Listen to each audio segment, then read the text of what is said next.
Cinema పరిశ్రమకి తెలుగు రాష్ట్రాల ప్రభుత్వాలకి విడదీయరాని అనుబంధం ఉంది. కొంతమంది నటులు వివిధ పార్టీల తరపున రాజకీయాల్లో ఉన్నారు. చాలా మంది పార్టీలకు అతీతంగా పాలకులకు సహకరిస్తూ పాలకుల సహకారం పొందుతూ వస్తున్నారు. ఉమ్మడి ఆంధ్రప్రదేశ్ నుంచే ఈ సాంప్రదాయం కొనసాగుతుంది. ఇక రాష్ట్రాలు విడిపోయిన తర్వాత కూడా ఇండస్ట్రీ వర్గాలు రెండు రాష్ట్రాల ప్రభుత్వాలకు సహకారం అందిస్తున్నాయి. అయితే 2019 నుంచి 2024 వరకు ఏపీ సర్కార్ నుంచి తెలుగు ఇండస్ట్రీకి మద్దతు కరువైంది.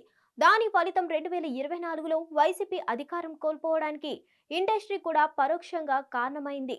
తెలంగాణలో గడిచిన 10 ఏళ్లుగా బీఆర్ఎస్ సర్కార్కు ఇండస్ట్రీకి మధ్య సత్సంబంధాలు కొనసాగాయి. ప్రస్తుతం కాంగ్రెస్ అధికారంలోకి వచ్చింది. 2 నెలల క్రితం వరకు ఇండస్ట్రీ రేవంత్ సర్కార్కు అనుకూలంగానే ఉంది.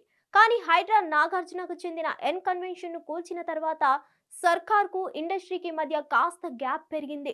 నాగార్జున ఎన్ కన్వెన్షన్స్ అక్రమమే అయినా 10 ఏళ్లు బీఆర్ఎస్ ప్రభుత్వం చూసి చూడనట్లు వ్యవహరించింది. రేవంత్ మాత్రం పెద్దలు, పేదలు, నేతలు, అధికారులు అనే తేడా లేకుండా ఆక్రమణలు కూల్చాలని హైడ్రాకు పవర్స్ ఇచ్చారు.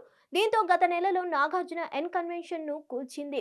ఇకపోతే తాజాగా మంత్రి Konda Surekha BRS working president పై విమర్శలు చేసే క్రమంలో సినిమా ఇండస్ట్రీలోని మహిళా నటులతో పాటు సమంత, నాగ చైతన్య విడాకులకు కేటీఆర్ కారణమని సంచలన వ్యాఖ్యలు చేశారు. వివాదంతో సంబంధం లేని నాగార్జున ఫ్యామిలీని ఇందులోకి లాగడం ఇండస్ట్రీ ఒక్కసారిగా మంత్రిపై తిరగబడింది.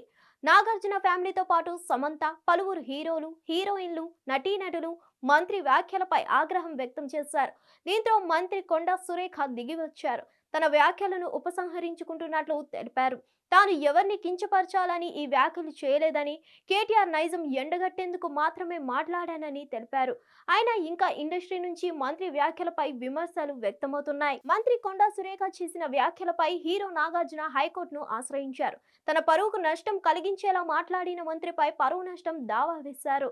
వివాదం పెద్దది అవుతుండటంతో రంగంలోకి దిగిన టీపీసీసీ చీఫ్ మహేష్ కుమార్ గౌడ్ రంగంలోకి దిగారు.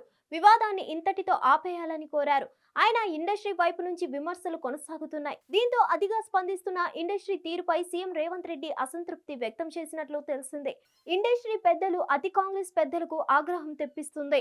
కంట్రోల్ చేయాల్సిన ఇండస్ట్రీ పెద్దలు స్పందించకపోవడం కూడా తెలంగాణ ప్రభుత్వ అసంతృప్తికి కారణమవుతుంది. వ్యాఖ్యలు ఉపసంహరించుకున్న తర్వాత కూడా ఇండస్ట్రీ వైపు నుంచి విమర్శలు కొనసాగడం సీఎంకు కోపం తెప్పించింది. ముఖ్యమంత్రి రేవంత్ రెడ్డి ఇప్పటికే ఇండస్ట్రీ తీరును పలుమార్లు తప్పుపట్టారు. సినిమాలు తీస్తున్న నటీనటులు డ్రగ్స్ కు అలవాటు కావద్దని యువతకు ఎందుకు సూచించడం లేదని ప్రశ్నించారు. తర్వాత నంది అవార్డుల స్థానంలో గద్దర అవార్డు ఇస్తామని సీఎం ప్రకటించారు. కానీ దీనికి అడుగు ముందుకు పడడం లేదు. టికెట్ల రేట్ల పెంపు విషయంలో ప్రభుత్వాన్ని అభ్యర్థిస్తున్న ఇండస్ట్రీ ఇతర విషయాలపై మాత్రం స్పందించడం లేదని పేర్కొన్నారు. తాజాగా మంత్రి కొండా సురేఖ వ్యాఖ్యలపై ఇండస్ట్రీ స్పందిస్తున్న తీరుపైన సీఎం ఆగ్రహం వ్యక్తం చేస్తున్నారు. ఇక ఇండస్ట్రీపై సానుకూలం ఉండాల్సిన పని లేదని భావిస్తున్నట్లు తెలిసిందే. అతిగా స్పందించడం మాని తటస్థంగా ఉండే ప్రయత్నం చేయడం మంచిదని కాంగ్రెస్ నేతలు పేర్కొంటున్నారు. మరిన్ని అప్డేట్స్ కోసం stay tune to hit TV.